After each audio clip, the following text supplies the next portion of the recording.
This is the Yanks Go Yard podcast with Adam Weinrib and Thomas Carinante. Welcome to the Yanks Go Yard podcast. I'm Adam Weinrib alongside Thomas Carinante. The New York Yankees beating the Miami Marlins in a series. Don't Google the score of the third game.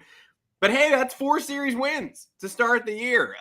Raise your hand if you thought we'd be here. I don't see any hands up. Great, fantastic. Yankees go back on the road, but they got an off day today. So we're recapping the Marlins series, going question by question like last time. Had a good time with that. Plus, Anthony Volpe might be your leadoff hitter in 10 years, according to Aaron Boone, or maybe tomorrow, because Aaron Boone put him right in the leadoff spot while the Yankees were 10-2. Curious, questionable, but I'm actually going to come out on the side of understanding his justification, but we'll talk about it and why things changed and why they might change back. Plus Aaron Judge. We sure he's healthy? What's going on? And also, Fernando in the comments, apologizing for bombarding my Twitter feed. Fernando, spoiler alert, I knew that, but welcome to my Twitter feed. Folks, you can find us on Apple Podcasts, Spotify, wherever you get your podcasts, as well as live every Monday, Thursday, 2 o'clock Eastern. Thomas Carinante, welcome to the show. Plenty to discuss. The Marlins are a major league team, even though they look kind of checked out for a portion of this series, and they're not very good. But guess what? No team is 1-11 bad. So it doesn't really rub me the wrong way that the Yankees did not sweep this series. I'm totally fine with taking 2 out of 3. They're gonna, again, at some point, they're not going to be playing at a 10-2 pace. That's apologies. You know, they can get better. It's crazy, actually, that they have the record they have. Yeah. The trouble spots that they have in the lineup. Trevino and Wells, both halves of the catching platoon, have been quite bad. Gleyber Torres, quite bad. Aaron Judge, not Aaron Judge, not horrific, but pretty bad. Anthony Rizzo makes your flag go up a little bit. We're going to be doing a How Concerned Are You segment by the end of this show as well. But before we get into all that, Thomas, why don't you give everybody an offer and then we'll have a little fun. Offer time. What's up, everybody? DraftKings is here. Fantastic sign-up bonus for new users. You got to do it. Simply have to. I know March Madness is over, but we got NBA playoffs. We got MLB regular season. What's this football going on right now? Is it the XFL? What is that? I don't understand this at all. All I know is that there's a league happening right now. I wasn't paying any attention, and somebody tweeted like, that's why the UFL is dangerous, because if you try too hard, you might break. Sure. Some punter broke his neck, and I was like, there's something called the UFL, but either way, I'm sure you can bet on it. Yeah, I saw games when I was out in Vegas, and I was like, what is happening here? I didn't know, like, we can't live without football for 3 months, but whatever.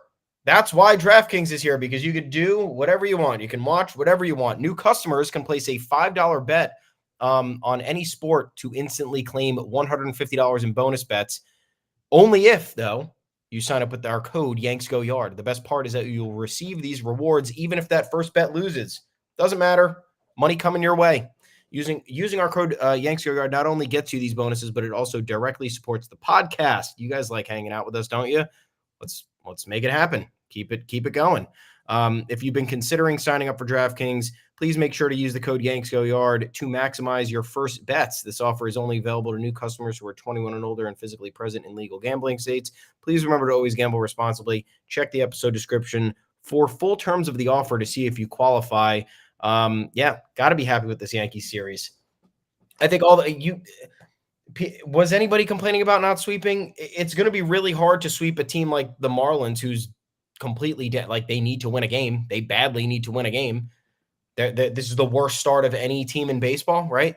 How do we lose? How do we lose yesterday, right? Marcus Stroman has no control early, gives up a 3-run homer to Jake Burger, who hits home runs. And while the Marlins started 1-11, still had like a 780 some OPS, because I checked a few times when he came up in this series, because I feel like he's a good hitter. They have good players. Yeah, I mean, the Marlins are not a 1-11 team. No. The Marlins were a playoff team last year, and they aren't going to be a playoff team this year. Spoiler alert, early prediction. But they're not a 1-11 team. They're going to win 75 games. They're pretty good, even with the current rotation. Yes, they have all-stars. They have good players, unless they decide to trade Arise and Luzardo immediately, and we'll talk about all that. But they gave up a 3-run homer to Jake Burger, 3-run home run, the easiest way to lose a game to a bad team. And then Stroman recovers, strikes out 7, 4 runs in 5 innings is the worst start any Yankee starter has made so far this year. Not bad, huh? Pretty good. Pretty good. And then they fight back. They have a bunch of hard hit outs. They load the bases with 2 outs for Judge in the 9th as the winning run, and he flies out. It's a tough game to lose. It's not fun to lose that game, but it's bad. It's actually 2 games of bad luck in a row because they had horrendous luck in the second game of the series, which they won 3-2, and good job by them. But Anthony Volpe, like an inch away from hitting the foul pole, Stanton about 5 inches away from hitting a home run, and 1 glove away from hitting a double off the wall. Juan Soto's out at the plate by a fingertip on a mad dash from third base, and he would have been safe if he'd broken right away. I mean, they should have been up 6-0 in that game conservatively, and it was 1-0 for a while. They win it 3-2, but awful bounces in that game. And then yesterday, what more do you want from some of these guys? Hard hit balls that go right at guys, bad at-bats after Soto hit that double in the 8th to knock in the second run. It's a loss. The 2009 Yankees lost a home series to the Washington Nationals. Do you know what the 2009 Washington Nationals record was? 59-103. Now, these things happen over the course of a baseball season. Take away the trophy. It didn't stop WFAN this morning from being like, here it comes. The Yankee season I knew was coming is here because we lost the one baseball game. And hey, guys, they're going to lose some more baseball games at some point. They might even, and Thomas, correct me if I'm wrong, and this is a bold take, but they might lose a series. Oh, no. They might lose a series. Oh, no. They're going on the road to face the 9-3 Guardians, as well as the Toronto Blue Jays, who are kind of a nemesis, although weirdly more so Yankee Stadium than at home. They could lose either of those series. Very well. They could. But I do think that they have still, like we've said before, banked the wins. Mm-hmm. And like we're saying now, and we'll continue to say, they've proven that they are a team to be reckoned with in a way that we might not have thought they were 2 weeks ago when they were down 4-0 to the Astros. That's when it was fair to be like, oh, okay, here it goes. Now we're in here we go again mode. And then they recovered. They certainly recovered yesterday too, and they were 1 swing away from a walk-off grand slam, and Judge got under it.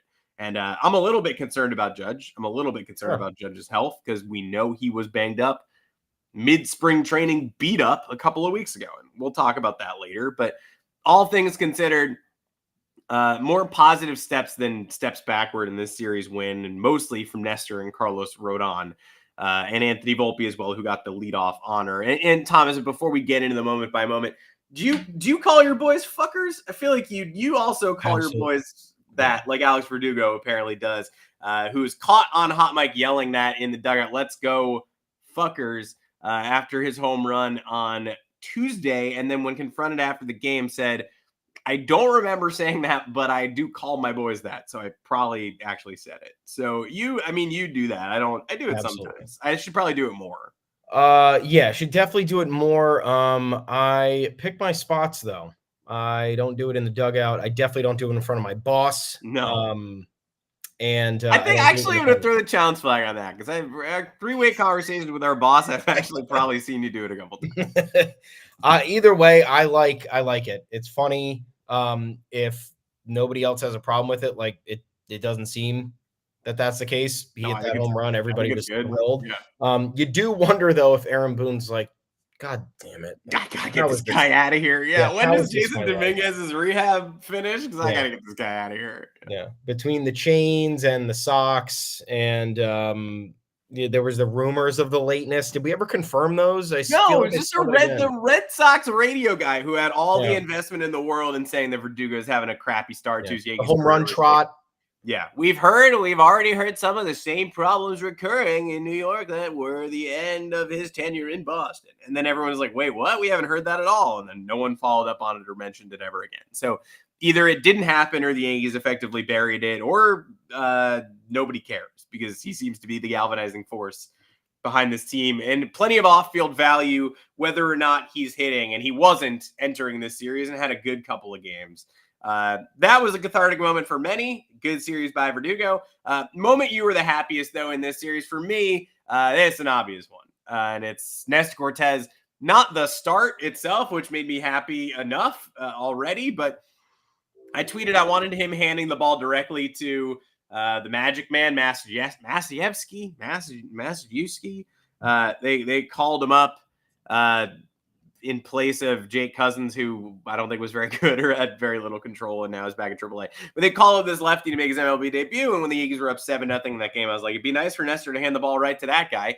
Nestor completes 7 shutout innings to prove, like, hey, it's the Marlins, and hey, they're free swinging. But again, Arise, De La Cruz, Berger, Tim Anderson has always been a Yankees enemy, whether or not he's still a good baseball player. I'm missing a quality baseball player there as well. There's another guy in the middle of the Marlins order who's good. Oh, Josh Bell can go ahead. These guys, this is a solid team. This is not an Oakland A's roster. No, it's a solid lineup. And so Nestor puts them to sleep. They're free swinging. Obviously, they're 1-9 at the time, so they're under a lot of pressure. Yeah. But completes the 7th at like 94 pitches or something. And so I tweeted his final line because I was like, I mean, he's obviously not going another inning, and then lo and behold, comes out for the 8th and completes it like that. So that's the moment I was the happiest when I saw him come out for the 8th. The fact that he even felt well enough to take that chance, or they felt good enough about him to go ahead and give him that attempt, and then for it to be that easy, that is the best I felt in this whole series for sure. But what is your moment? Yeah, that was a beautiful moment. Mine was Soto's first Yankee Stadium home run. Why? First of all, Volpe's home run was awesome, golfing that one off Luzardo into the left field seats. But what have we talked about for so long with this offense? They'll score. Volpe will hit that 3-run homer, and then it's down in order. And then the next 3 innings, there's maybe 1 hit and 1 walk. And then all of a sudden it's 3-2. And you're like, what happened? We thought we were getting after the starter. In that same inning, you have Volpe 3-run homer, traffic on the bases again. Soto, vintage porch blast. I know it went 384 feet, but still it was like hanging up in the air for a little while. We were like, is that going? And then you're like, yeah, it's absolutely going. But great moment for him. Great showing of consistency from the offense where we've had multiple instances of this now where they beat down the starter and they make sure that they're not giving anybody free passes. I know early on, look, you lose last night. You hear everybody talking like, oh, same stuff happening again, double plays. Sloppy defense, here we go. But this Yankees team at least is also exhibiting characteristics that they haven't in 2-3 years. So that's where we have to take the positives with the negatives. Look, it was a bad game last night. I'm not gonna look at anybody in the eyes and be like, last night was actually a big win for the Yankees. Losing to the Marlins is kind of epic. Like, no, it was terrible. You want to sweep. And before you can really even get into it, it's Stroman giving up 4 runs, and then no one's counting the team out, but you are like, it's going to be harder to sweep now than it was before. And it remains funny that this team's off to a hot start, but their only sweep on the season is the only 4-game series they played, and it's the freaking Astros. Like, it's 2-1, 2-1, 2-1, and that's great. And somehow they swept the Astros. Who knows how the world works? The Astros getting their ass beat by the Royals as well this week. So one more time this afternoon. Come on, boys. Does that tell us something about the Royals or the Astros, or what are we doing here? But yeah, very funny. And look, they had a shot and they threw it away. But the moment I almost pooped my pants in this series was before they had the series won, because what you can't do. And look, you can do it. You can lose a home series to the Marlins. I really don't want to this early, and I'd rather do it like the 2009 Yankees did it. To mid-June, the Nationals come in and take a series from you, and you're like, well, that was weird. Let's not do that again. But the Yankees are still trying to establish themselves. Your hot start could go by the wayside, right? The Red Sox come home 7-3, and they think oh man, here we are, 2004 World Series reunion. High vibes. Here we are. Kirk Schilling's not here. Things are going great. And then they get whomped by the Orioles, and then they blow a 5-0 lead to the Orioles yesterday. And now they're 7-5, and every Red Sox fan is like, season over, right? Your hot start can fade a little bit. And if you lose that series to the Marlins, then you're going on the road and you're 8-4. No, 9-4, which that's pretty good. But then you're one more series away from getting a little iffy. So you don't want to lose that series to Miami, and they don't. But there was a time when they were pretty close to at least making it interesting. When they're up 3-0 in the 7th, and Rodon goes back to the mound. Another shutout. Great job by Rodon. The offense kind of folding in that one. He walks Josh Bell to lead off that inning. You already don't feel great about that. And then hot shot grounder straight under Anthony Rizzo's glove. Suddenly there are 2 guys on and nobody out. And they've done that a few times. The Oswaldo Cabrera error to load the bases with our man Jake Cousins on the mound and the suspect relief corps on Sunday. a lot of the issues that this team has faced early in the season, obviously they need another starter. Obviously, I'd like another reliever, but it's this defense. It's a defensive lapse at a bad time that takes a winnable game and throws it into the vortex a little bit and says, all right, well, I mean, that was a win. Now it's not. Now you got to go get it back. And the bases end up loaded with nobody out in that inning. Ian Hamilton comes in, gets 2 run-scoring outs, and then wiggles out of it, and then completes the 8th, completes the 9th. Clay Holmes on the mound. That's great. I'm glad they won the baseball game, but I do have a tough time with, all right, you got a lead, and it's pretty safe and secure, and, oh, wait a second, you fumbled the bag yourself. You took it, and you took it out of the win column with your poor defense. And that's one of those, hard in your throat moments a little bit where you're like, I was counting that as a win. Where did that win go? But other than that, again, last night too. Yeah. Other than that, I mean, what's your moment here? Because it's probably last night. Got an ad going. You hear that? No, I did not. No, nice. I had an ad going. I have the box scores open. So that happens to me too. Trying to remind myself of where I got scared shitless. It was the bottom of the first inning of the second game. Soto walks, steals second, mad dash to third, slides on all of them, and then gets thrown out at home, sliding head first. I don't know why. I guess it's because every injury we've seen over these last few years is just freak and unexpected and seems rather routine. And I thought something was going to happen. The foul balls off the feet, like Soto did it the other day too. Are we the all-time leader in foul balls off the feet? Yeah. Like, is this just us? Does every team do this repeatedly? And like, how many of the people who foul balls off their feet escape serious injury? Because we're still waiting on DJ LeMahieu. And so like, Soto did that the other day too. And he barely even reacted. And I was like, did he miss his own foot or is he just being like a badass? Because I don't need this right now. Yeah, and sliding shouldn't make me worried. It's a core tenet of baseball, but I don't know. You've seen like Giancarlo Stanton slide over the years, Aaron Judge diving in the outfield, Soto diving in the outfield in spring training. You're like, oh my God, why? Yep. And then this one where it was literally around, he went around the bases, having kind of a semi-reckless moment in all of them. And, when catchers are rifling one down to second and there's a bang, bang play, there's always some concern, especially when it's with your most important player. And Soto's proven to be that. But yeah, I'm not expecting bad things to happen, but I'm bracing for like in the moment when I am not conditioned to, because I'm not used to Juan Soto stealing bases and sliding. I don't think anybody is really. He's kind of like a doubles home run guy, and then he's always hanging out in the outfield. It never seemed, well, until this year at least. Like previously, when I've watched him on other teams, it hasn't seemed too strenuous or there hasn't been any danger really. And in the first 12 games of this season, 13 games of this season, he's diving all over the place, and I'm like, oh my God, I can't handle it. But I'll get used to it. I'll be okay. I just want him to stay healthy because he's the man. Yeah, we need as much Juan Soto as possible. And again, like I encourage the Met fans who are like counting down the days. I got an argument with Ben Yole the other day. My man, everyone's best. They'll like verify. All I know about him is he talks about the Mets. He talks about Juan Soto on the Mets constantly, and he's verified, which means he basically tweets garbage so that you'll retweet it and be like, this is garbage. And then he'll make 5 cents from Elon Musk or whatever. Tweeted more garbage, like a video of Juan Soto's first Yankee home run at Yankee Stadium, and was like, can't wait till he's hitting this in the Coca-Cola porch next year or whatever, which... Again, the Mets don't even have an iconic enough stadium to have any feature that means anything to anyone. What is the Coca-Cola porch? Like, I got to pretend to know what that is. You got nothing. Like, oh, I can't wait till Juan Soto goes yard into the MasterCard seat of destiny. Like, okay, fine. I guess that exists. The Mets were playing that tense back and forth game with the Braves. Yeah. And I quote tweeted with, I'm a huge Mets fan. While my Mets are locked in a tight game with the rival Braves, I'm watching the New York Yankees hit home runs, of course.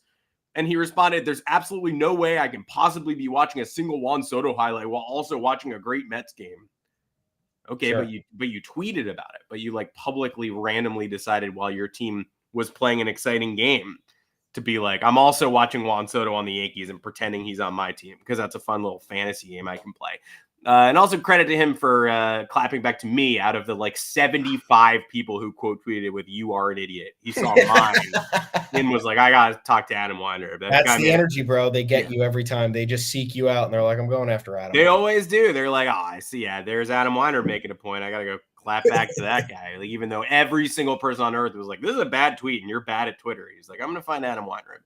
But I do. Before we move on, this has nothing to do with the Yankees, but I just like. If we're doing a baseball podcast this week, I don't think we could not talk about it. The texts from Ohtani's former interpreter and who's probably going to federal prison for a very long time, and the illegal bookmaker have come out as a part of this new federal investigation into the gambling scandal. And this is the worst text message I've ever read in a public record. Let me say. Mizuhara messaged Bookmaker One stating, "Have you seen the reports?" Bookmaker One responded, "Yes, but that's all bullshit. Obviously, you didn't steal from him. I understand it's a cover job." Mizuhara then responded, "Technically, I did steal from him. It's all over for me." Oh, God, I don't want to laugh at that. It's not funny. It's not funny, but it's all over. It's all over for me is awful. But technically, I did steal from him is just, why would you text the bookie? To start the conversation. Hey, have you seen the reports? I have, and you're innocent. I have bad news. I am guilty, and I stole money. Why the guy who's probably getting like amnesty from all this, you're just giving him more information to Don't tell me that. Yeah. The best part is I don't have to go to prison because I was dealing with Shohei Ohtani. I have bad news. You weren't dealing with Shohei Ohtani, and it was me, and we both committed a crime. Why did you text me? On the day of O.J. Simpson's death, I do think we needed a new crime to be able to point at and laugh at a little bit. And yeah, O.J. Simpson's double murder, not that funny. This one, pretty funny. Oh, God. Where were we? What are we doing? I think this is what we were doing. I think this was the podcast. I mean, most surprising moment of this series. For me, was reading that text from Ohtani's interpreter. On the field, the most surprising moment of the series for me. I'm just gonna go with John Birdie getting all these starts over Oswaldo. Wild. Because I like John Birdie as a player, and I think he's kind of a great glue guy and a great bench piece. And for now, just is a bench piece. That's what he is. He makes your bench better. Three lefties in this series. Jesus, all varying levels of nasty. Jesus Luzardo is an all-star caliber left, never made the all-star team, but after last year, you can say that guy at his peak is an all-star. AJ Puck, it's like a 6'7" behemoth who has no idea where the baseball is going, but is a nasty lefty reliever. Yeah. I'm not really sure if I'd want Oswaldo to face him because it seems kind of dangerous. Sure. And then yesterday's game, Ryan Weathers, just a hard-throwing lefty. Everyone was saying he was crap, but he shut the Yankees out in spring training, and I was like, this guy's throwing 99. I'm not sure. I don't think he's very bad. And then yesterday, kind of all over the place. I think he went like 4 innings, but pretty good. Shut him down again. Oswaldo, mostly a lefty hitter at this point, after some changes he made with Juan Soto this offseason outside the cage. Not so much of a switch hitter at this juncture. Hit lefty against Josh Hader. Yeah. I don't need him starting all these games. I'd like to see him start one of them, especially again with the Yankees' hot start. You know, let's say when they did lose a game in the Marlins. So let's say you start him yesterday and he goes 0-4 with 3 Ks and blows an opportunity with runners in scoring position. Okay, it's early in the season. You're 10-2. You can do that. But my fear now is that 3 lefties in a row. He's been ice cold for 3 days. It takes him a while to get back to that hot spot that he was in before. But again, 3 lefties. It's annoying. It's not what you want. It's slightly out of your control because I'm sure if there were 2 righties in this series, he would have started 2 of those games. But I think you got to find a way to keep him hot. And so that surprised me that Aaron Boone, who's done a good job of keeping the lineup consistent this year and done a good job of out-managing Torey Lovullo and getting a pitcher up representing the winning run or tying run the end of the Diamondbacks game. And he's done a good job managing the bullpen. I would say this year, like Dennis Santana in the home opener for 37 pitches. Didn't understand that. I'll give Boone goat horns there. But only a couple times I've been like, I question that move, and this is one where I'm like, a whole series without Oswaldo, I don't get it. Yeah, I was. I didn't realize that until last night because I've been expecting Birdie to get reps. So him being in the first, it didn't faze me. And then last night I was like, again, why? And look out Trent Grisham. Look out Trent Grisham too, who does not play. Does not play at all. Yeah. And I'm sure we could use Judge off his feet at some point. I know he was DH, one game so far? The crazy Yankee fans are great. I love them. I love you all. I'm one of them. But Aaron Judge, he needs days off. He definitely needs DH days, and he probably needs a day on the bench. And as soon as he's on the bench, the replies are going to be insufferable. What? Yeah. Why? Where? Why? How? What's wrong? Where's Judge? What's wrong? Something doesn't even really have to be wrong. You just need to not play him 162 games in a season. And eventually he's not going to play. But Trent Grisham should have started yesterday, probably. Yeah, you're playing with house money at that point. You have the opportunity to give Judge the double day off, which is their favorite fucking thing to do. It's the lefties. So it screwed up all of these plays. I bet if it's a righty yesterday, Trent Grisham plays. But we got to find a way to get him in there. Now, I don't even know if he's going to play well. He's been on the bench forever, but he's got to play. Yeah, fuck the matchups, man. Again, we've said Oswaldo Cabrera just started. He's more of a lefty hitter than anything now because that's where he's comfortable. Juan Soto's been crushing lefties. I know he's an exception, but basing, especially against the Marlins, this team is struggling right now. I don't think you need to go out with the quintessential lefty lineup or the lineup for left-handed pitchers in that one. I did after yesterday's game get a chance to ask Aaron Boone about stealing at bats from Oswaldo Cabrera, and he responded, "Technically, I did steal from him. It's all over for me." I thought that was revealing. It certainly was more emotion than I expected him to spill in that. It's good stuff, man. I thought that was interesting. That was his response.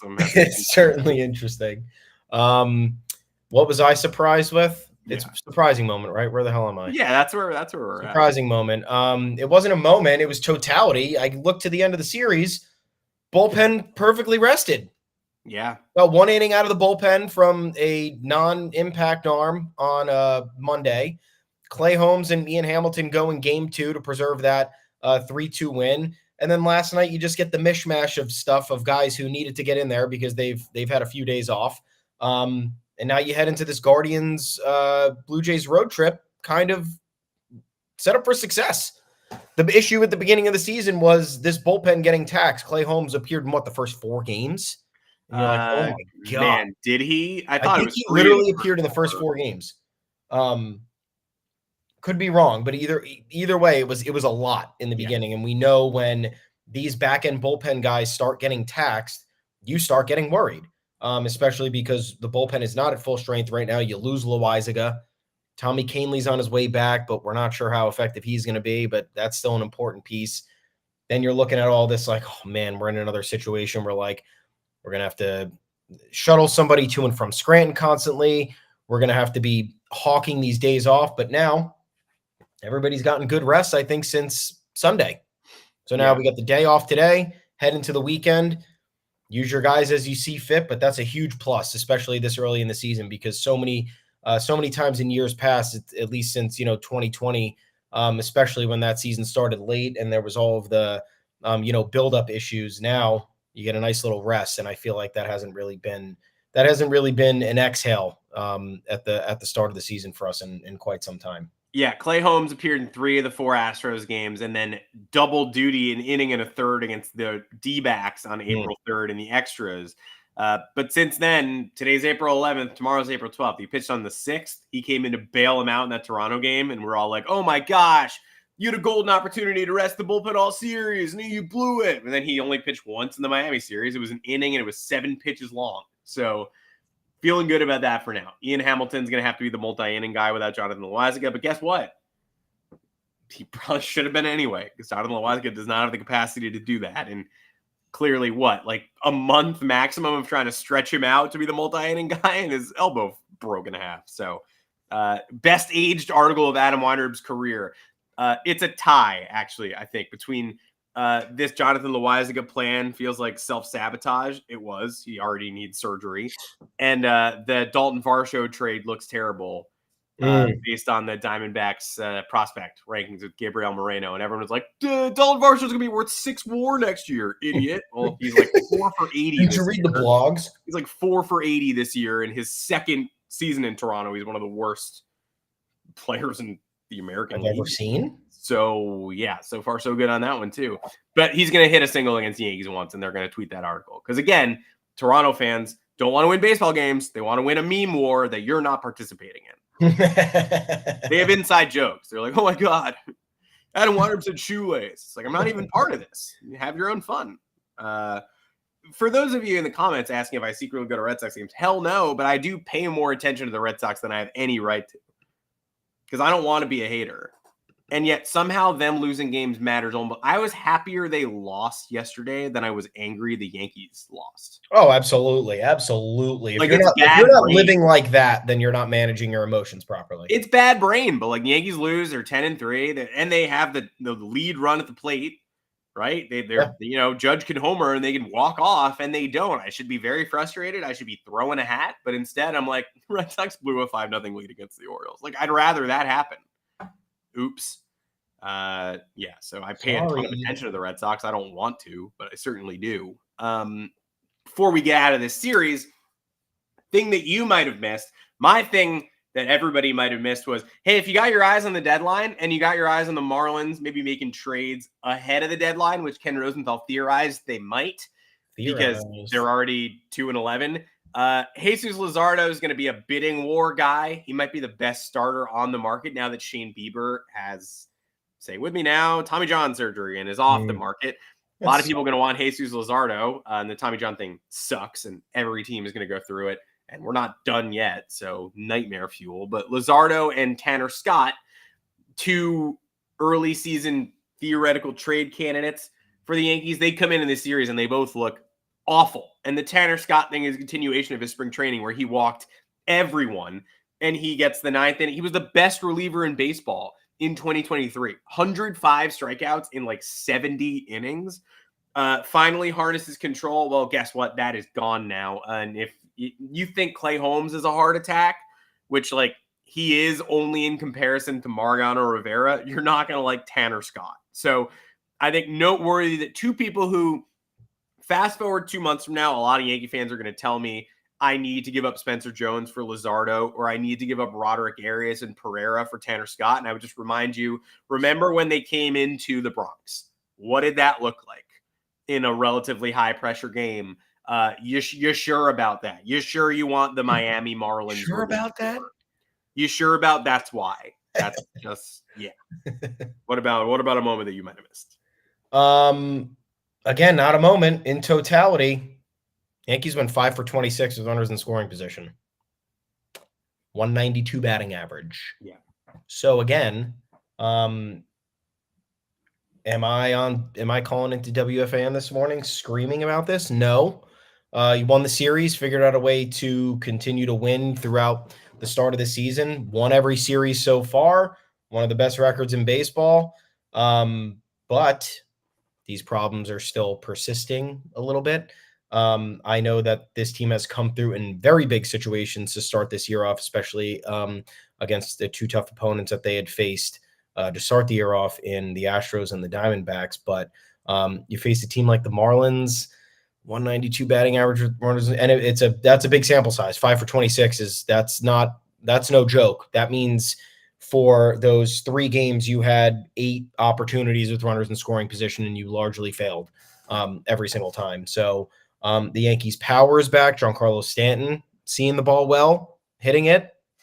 Knock on wood. Want that to keep continuing. Like I said, no funner Yankees lineup than when Giancarlo Stanton is stepping in there, taking the first pitch deep for 450 feet. It's one of the coolest things to watch. But we need to find consistency on the basics, the level of basics, putting the ball in play, moving runners over, hitting with runners in scoring position.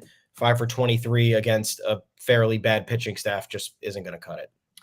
Yeah, and for those wondering, by the way, the Kansas City Royals, if you wanted an update, at the beginning of the show, we were like, the Astros are losing the Royals. Like, that's interesting. Wonder if that'll continue.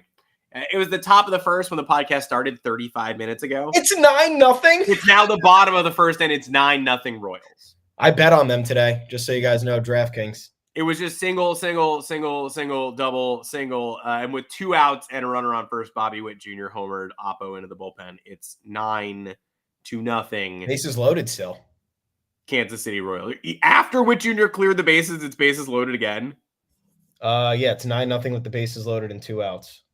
Oh my God. What happened here? I don't know. They left Hunter Brown in that entire time? Technically, they stole from Hunter Brown. Wow. It is over for me. They've had, a single and a walk, bases loaded. Houston single walk.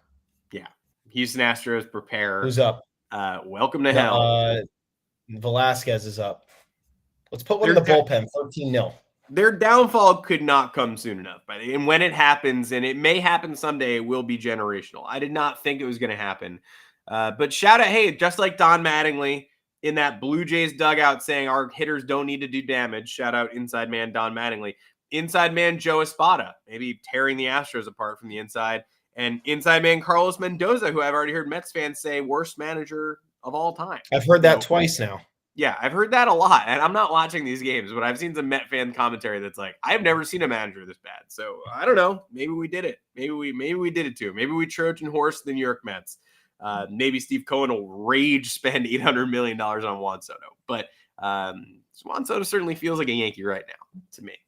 He does. If you're watching, if you're still doing the Ben Yole tweets, you should be watching the games. You should be watching Soto run out to the Dominican flag and bow and cry and wave at the fans in the stands, because it's probably more pertinent than the Coca-Cola corner or whatever, the place that I've never heard of in my life. The Acme Supermarkets Rotunda or whatever, the blessed monument of Citi Field.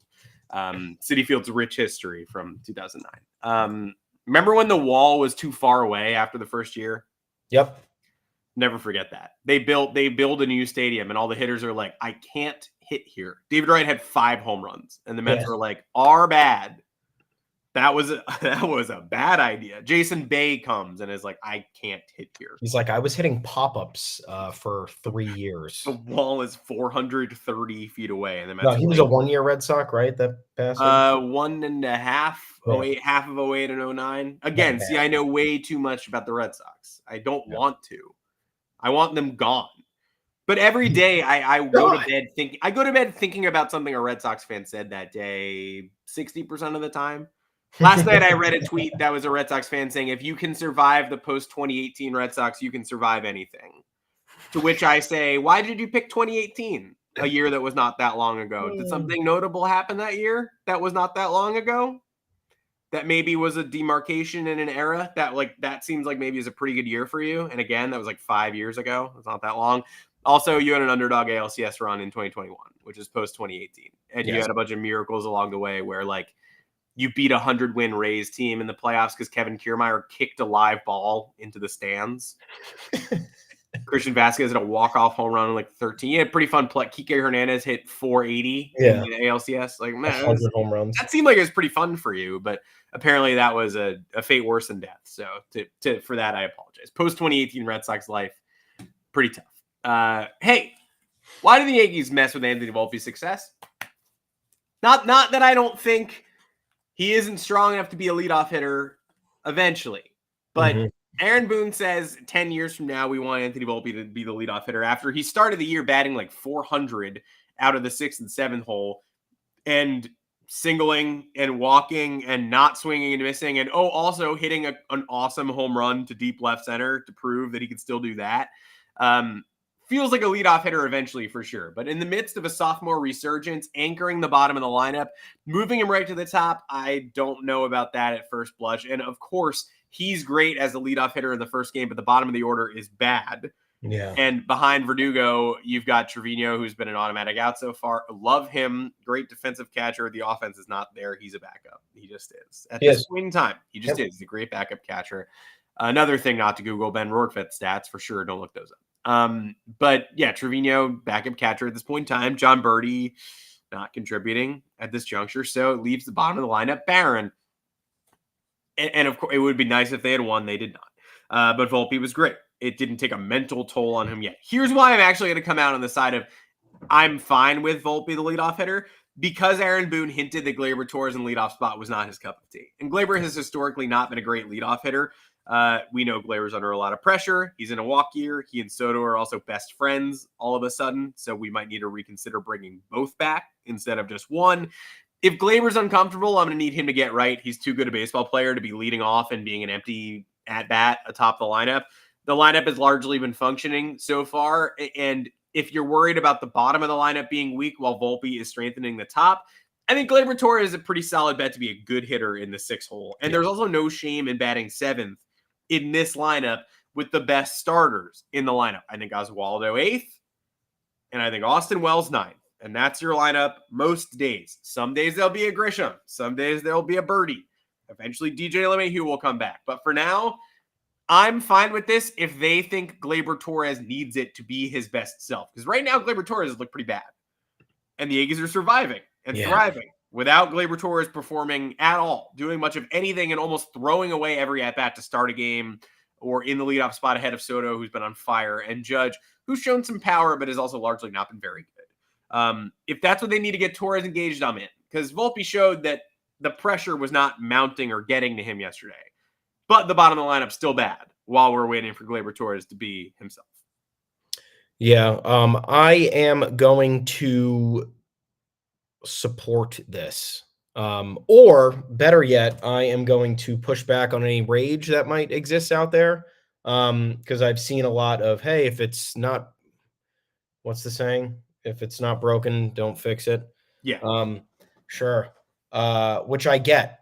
I truly do get it. And the Yankees lineup has been pretty much up until, a couple of glaring instances this series has done a 180. But you look at Gleyber, who does the best when pressure is off of him. We saw his collapses when his name was involved in trade rumors. We saw his best success come when he was a lineup lengthener in those 2018, 2019 seasons. So maybe that's just who he is, and there's no issue with that. Also, his profile as a leadoff hitter, it's not one. He doesn't have he's more of a supporting cast member than anything. I think at this point we can all agree upon, and I don't think that that's a bad thing either. He thrives on, being kind of shielded in this lineup. So when he's the first one up, I think pitchers know that they can attack him. And when he is faced with situations like that, I think it's less to his advantage, obviously. But more so for who he is, how he handles things like mentally and things and stuff like that. It's totally better for him to be in a little bit of a de-emphasized role. No issue with that either. It's being a manager and putting your guys in the right spots to succeed. Secondly, for moving Volpe up. Okay, if this was last year, folks, and Anthony Volpe was hitting 7th, and Anthony Volpe was absolutely raking, and the Yankees were having the lineup problems that they were at the beginning of last year, what would you have said? What would your solution have been? Your solution would have been, please put Anthony Volpe in the leadoff spot right fucking now, Aaron Boone, before I flip out, because that's how everybody reacts when this stuff happens. So this is Aaron Boone essentially fulfilling mostly everybody's wish, because he doesn't act this way. He doesn't act on impulse. He doesn't make changes relatively quickly. And the fact that he came out and hinted that he doesn't like Gleyber in that spot, I want him to do stuff that he feels strongly about, because how many times have we discussed this ad nauseum? It seems like sometimes Boone is just being told what to do, and it doesn't feel like we're managing with instinct or vibes or riding the hot hand or saying, you know what? This lineup doesn't fit today. I'm not gonna keep going with this same lineup. I'm not gonna go with this bullpen arm today. I'm gonna switch around the infield. Like, that's more of the stuff that we want. For all the lack of success the Yankees have had, I think it's been due to the static nature or the inability to say, you know what, we're breaking the mold today. We're trying something new. So and then you look at how Volpe's doing. I think Volpe has already kind of experienced most of the pressure that he's going to experience at this stage in his career, right? As young as he is. He had a lot of expectations on him last year. He went through the peaks and valleys. He was on hot streaks. Then he was maybe the worst hitter in baseball. Then he rebounded and then he cratered again. This guy was the worst hitter against right-handed pitching in all of baseball last year. I think his batting average was 196 against right-handed hitting. The worst in Major League Baseball. He has completely turned that around. He has completely revamped his swing. He looks like somebody who's ready to, step up and take on whatever this team needs. So if this is what the Yankees feel they need to do early on to set the tone and establish the lineup, because again, even going into this season, we didn't know who the leadoff hitter was going to be. And you could say you thought it was going to be DJ LeMahieu, but you didn't know that because DJ LeMahieu hasn't performed in 3 years. So, yeah, we can turn back the clock and say, you know what, DJ LeMahieu, if he's 2019, 2020 version of himself, that's the leadoff hitter. Great. You are living in a world that has not existed in, again, 3 years. So there was no spot set in stone for the leadoff spot in this lineup. And the Yankees needed to figure that out. If Aaron Boone thinks he has it figured out right now, it's best to move on and look to see what that might look like for the next week, 2, 3, than it is to say, you know what, we're going to go with Glaber for now until DJ returns. Then we're going to go with DJ when DJ returns. And then when that doesn't work out, then what do you do? Then maybe at that point, Anthony Volpe slumping and you're like, oh, yep, you're a leadoff hitter now, Anthony. Let's see what you're going to do. And that might have not have been good timing. Managing is all about timing. It's picking your spots. I am worried a little bit that this might affect him because he's been so good in a little bit of a de-emphasized role in the bottom half of the lineup. But timing wise, there's no better juncture to make the switch. And he still performed last night, had no issue, and is looking great. So we'll see what happens. I don't see any reason for anybody to be mad about this because prototypically Anthony Volpe should be your leadoff hitter, right? That's the guy. And he delivered. So it's not on him. Yeah. They just have to get it right by the end of the season. It's most important that they have the right lineup in October rather than right now. Shout out to the comment section, by the way. Commenting on a podcaster's physical appearance midstream, it suddenly becomes the only thing that you fixate on. And so now my eyes are watering. So shout out to all of you. You did this. You ever start thinking about your nose, and then you're like, damn, my nose itches. And then it's like, man, my nose is going to fall off. Oh my God. It's going to fall off. Is it because you're not drinking Celsius? It's because I'm not drinking Celsius. It's Thai iced tea. I gave away my Mets hat, Fernando. Can you believe that? Questions. Hardy middle finger to the comment section. You ruined the podcast. I hope you're happy with it. No, I have a cold. And so, but now I can't see. But now I'm thinking about it. So your fault. Let's do a quick panic meter before we're done with regard to just a couple of things that fans are maybe worried about. Maybe we are, maybe we're not, maybe we should be, maybe we shouldn't be. Hey, worry meter 0 to 10 Aaron Judge. Because everybody remembers a couple of years ago when he hit 62 home runs, he started kind of slow too in the power department. So and he's had some. My most important, I think I'm like a 6, by the way. I'm not worried about Aaron Judge long-term necessarily. I would like him to get a day. I like him to get a breather because I don't think he's his best form right now.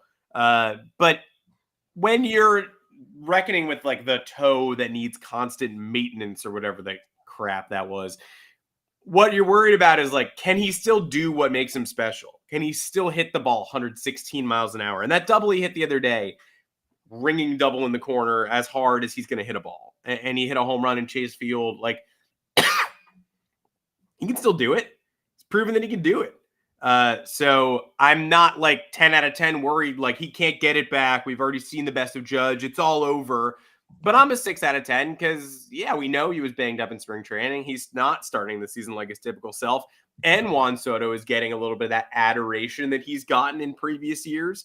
It's the Judge's chambers and right, but guess who's running out to right field? It's Juan Soto. So hopefully that's not affecting him at all. I'm not that concerned, but I would obviously like to see an uptick in production. And we know he got mid-spring beat up, whatever that means. It means he wasn't feeling good. It means the Yankees were lying about whatever it means. And I'd like to see a little bit less of him. Just one day. Just one day off. The double day would be great. Opening of the Cleveland series, give him a breather, put Trent Grisham in there. But where are you on a 0 to 10? Good question. I'm not worried, but I know something's up. And I can't be that worried because obviously if he's playing, it's not that bad. But I know something's up. So I'll give it a 6.5. You can kind of tell, I don't know, with the way he's swinging, it feels like he's just not getting the full extension that he's used to. The power feels like it's a little bit sapped. It seems to me he might be dealing with something in his abdominal. It's what it looks like to me. I don't know.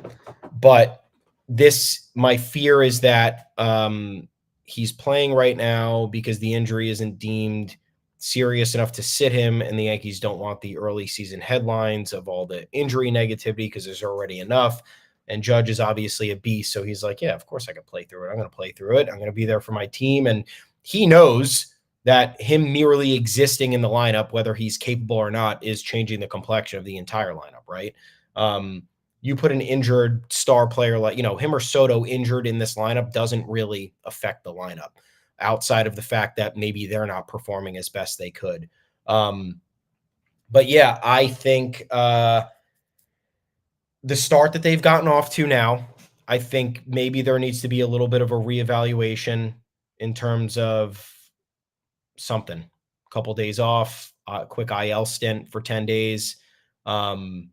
I don't know, because clearly there's something affecting his play. This is very uncharacteristic. What was the stat the other night? Through his first 12 games of the season, it's his worst batting average of his career. Yeah. I know that's a cherry picky bullshit stat, but when you look at a 175 batting average for Aaron Judge, you're like, well, what's going on here? Like, Judge prides himself on hitting for average. And now you look at this lineup where he's essentially protected by Soto, and he's now been protected by Giancarlo Stanton for the last 5 games, who's been absolutely on fire, and we're still not seeing the results. Something's up. And also, it could be chalked up to the fact that he missed a decent portion of spring training and he's not up to speed yet. I know that that's all the reality to it, but this is not the Aaron Judge we're conditioned to seeing in terms of, a full throttle version of himself. So that's where I get a little bit concerned. So I just don't want this to be the lying, hiding stuff. And then in 2 weeks, it's like, oh, Aaron Judge is out for 6 weeks, actually, because this happened. Or whoops, we didn't catch this. Or, oh, we actually caught it and we thought it would be fine. Or he agreed to play through it. So that's why I'm worried. I'm worried because of their malpractice more than anything. Yeah, I'm not flipping him in the lineup right now, though. My worry was that I didn't think Soto was going to like hitting second, and I think he likes it. I think he likes it. So if he likes it, he can stay. But yeah, they got to look at it. Yankee fans are we go the other way on injuries. Like, we're used to getting inundated by injuries, so we treat even minor injuries as the worst thing that's ever happened sometimes. If Aaron Judge has to miss 10 days because he is beat up still and he needs to rest his core or whatever the hell it is, then that's actually fine. Like, you can withstand that. What you can't withstand is he played with a core injury for a month and a half and it turned into a grade 2 oblique strain, and now he's out until July. Then it's like, oops. And even that you can withstand better this year than last year because you've Juan Soto now. But that's what you can't do. You can't be like, we let him play through it and now his stomach fell off. He's holding it. It's in his hands. It fell off. So that you can't do that. But minor, hey, he needs a couple of days. He needs 4 days.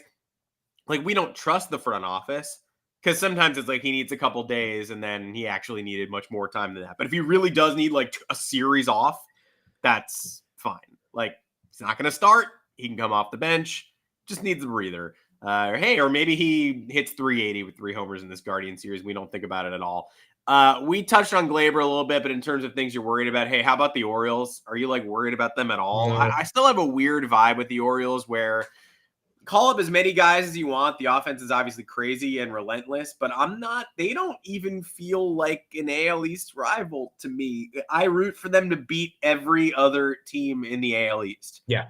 Red Sox, duh. Rays, of course. Blue Jays, no shit. So, like, look, if the Yankees and Orioles are battling out for the division for like 6 years and we can't get over the hump and every year it's them and not us, then yeah, I'll get really frustrated. But for now, it's just like that. It doesn't even feel like an AL East rivalry to me. I know that's like a weird thing to say, but it just kind of feels like an elite American League team that's developing rather than one that's in our division that we actually have to worry about. And also, until they win a playoff series, I'm not going to go overboard and say, like, we got to bow down. Like, no point in competing. The Orioles are out there. At this point, they're a really good young team that has a lot of pieces that are ready to compete in Major League Baseball. And I think Roberto has it backwards because they won yesterday after being down big. Yeah. They came back from 5-0 down to the Red Sox. They're a really good baseball team. A resilient team. They're a really good, resilient young baseball team that is too young and talented to care about the stuff that bogs down veteran teams. Again, I look worried. I mean, I think they're really good, but I'm not going to go ahead and be like, pack it in. We got the Orioles in this division. That's the stuff that always bothers me. Why bother? The Jays have Bo Bichette and Vlad Jr. Like, why bother? Just pack it in. Really? They haven't won a division in 4 years, and they're getting worse. Yeah. I'm not worried. I am also not. I'm not worried for the similar reasons. They're a young team. We've seen how far young teams have to come in order to conquer certain challenges, especially when you're talking about the postseason. Their main addition in the offseason, Corbin Burns, wasn't offset, but you lose Bradish, and then you lose Kyle Gibson in free agency, and that's a lot. That's a lot to withstand, especially in the beginning of the year, and they're obviously getting through it, but pitching is king, and you can have a relentless lineup, but when it comes down to a 5-game playoff series, you need a guy who's going to deliver you 6 quality innings. And I don't know if they have the second guy to do that right now. Maybe they do. Maybe they don't. We'll see. And additionally, you know what irked me was Jeff Passan was on. Were you irked at some point? What irked totally you? Irked because I got irked when the comment section said my eyes looked weird. It threw me off for 45 minutes. God damn it, guys. No, not really. Yeah, I know. But it did make my eyes tear up, which like actually. Yeah. Fernando has that effect. Yeah. How's that taste? Jeff Passan. This probably. Jeff Passan popped on the Pat McAfee show. It was opening day. It was before the game started, and the one producer there who fake predicted the Yamamoto deal. That was cool. Hey, cool guy. You should be fired. You loser. He asked a really dumb question. It was like, so what are the expectations for the Yankees this year from your perspective? And do you think the Baltimore Orioles can make like a sneaky run to the World Series like the Arizona Diamondbacks? Like 2 completely unrelated questions balled into one question, and then calling the Orioles a sneaky team that can make a World Series run and then so the conversation completely flipped to the Orioles because Jeff Passan was like, they won 101 games in the AL East last year. On what they're probably going to do it again. Yeah, and they're probably going to do it again. And then they were talking about that, and then Jeff Passan was like, yeah, like right now, kind of the Orioles are everything you wish the Yankees were, right? And part of me, sure, at the same time, like, no, I didn't want to tank for 5 years to get to this point. I also didn't want to sweat over making the perfect draft pick every year that we had a top draft pick because we know how hard that is. So like I didn't like that. So I have a little thing out for the Orioles right now based on those comments, which I know have nothing to do with the Orioles. It's Jeff Passan's assessment, and he's certainly entitled to what he believes to be the case. But I do not wish I was the Orioles. I do not wish I was the Astros. Those are disreputable ways, in my opinion, to go about winning. And it's fine. They did it. We didn't do it. Like it's still not an easy thing to do, right? It's still hard to hit on those draft picks. But and I don't some want of them are not like some of them are second rounders and guys that you get at the end, like Jordan Westberg and Mayo. These aren't the first overall picks, but there's plenty of first overall pick. Rutschman, because Orioles fans will say, well, we didn't really tank. Like who really contributed from the first overall picks? Rutschman and Jackson Holiday, big ones. Yeah, and those seem to be the cornerstones. So like, yeah, I don't ever want to be a team where I'm not looking forward for baseball for a half a decade. Yeah. So no, that's not what I want to do. Orioles haven't won the World Series since 1983. I feel bad for their fans. I don't want. Oh, I wish that was me. I wish I was desperately chasing the first World Series I'd ever seen. No. With players that I would be scared of the Orioles if they had a Mookie Betts. If they had one guy where it was like, oh fuck, Freddie Freeman, Like, to me, that was the signing they should have made. That, a couple off seasons ago, they have all this money. Correa there. I know Correa is not the player he was in Houston, but like Correa would still fucking piss me off there. That would give like an edge to the matchups where like you would have some sort of worry. Like, I have nothing against any of the Orioles players. It's all kind of like a cool story. They're all young kids, and it's like you're watching them grow, and it's fun. Yeah. But also like they're inexperienced and they have a long way to go. And they were knocked out of the playoffs last year early for a reason. They didn't have enough pitching and they didn't have enough experience. So we will see what happens. They are my favorite rival in this division. They are the fan base and the roster that least pisses me off. Even when Machado was there, like I was like, all right, this guy's an asshole, but like it's fun. Like, cool. I can do this. Nothing's insufferable about them, in my opinion. So I'm not worried about them. I'm fine with it. When we'll play them, we'll see what happens. I'm in a holding pattern with the Orioles right now. They also torment the Red Sox. And again, if you're a supreme hater, like how do you not get emotional about baseball that they're just kicking the Red Sox ass? Feels good. Biscuits asleep, just like my eyes are claiming that I want to be. This is a great show. I gotta do another one. I gotta do the Baseball Insiders at 3:30. I honestly don't think I have the stamina to do it. So if you want to watch me collapse live on the air, please do so. Please join that second stream at 3:30 Eastern. But this show is over. We'll see you here next week on Monday, 2:00 Eastern, where we'll be talking about the Guardians, who are also, again, red hot if you're not paying attention. So it should be a sneaky good series. Yankees avoid Shane Bieber because everybody does, but Guardians print pitching the way that we print a bullpen. The Naylor brothers are annoying now. There's no Garrett Cole to rock that baby to sleep. So let's win some baseball games. How about that? Love my Yankees. Juan Soto's first road series with the Yankees in Cleveland. Big milestone. Not really, but hey, let's win. I'm Adam Weiner. You can find me on Twitter at Adam Weiner. But it's extremely important that you continue to do so. I know our folks in the comments have certainly found me recently. I think it's a good Twitter account. Thomas Carinante, where can the people find you? At Tommy's_takes. Both of us are at the official Yanks Twitter account at YanksGoYardFS. Adam's Drink sponsoring the podcast. It was good. It was cheap. I got this morning. I honestly would recommend it. 10 out of 10. Better than a Celsius, which actually is like a bad drink. Celsius is bad for you. Stop drinking. Good. It can't be good for you. I mean, obviously it's not good for you, but it has to be bad for you, right? Yes. Yeah. I read the thing. It was like, where it's like people look at the thing and like, is aspartame in this? Is yellow 5 in this? And essentially Celsius just has alternate versions of carbonated yellow 5. Yeah. Yellow number 5. That's doing a song about Celsius. At YanksGoYardFS, official Twitter account, yanksgoyard.com, where you can read all of our stuff. We're having a great time. Thanks for reading. Thanks for tuning in. Until then, have yourselves a good weekend. More baseball on the horizon. We'll talk to you on Monday, 2 p.m. Eastern, live right here.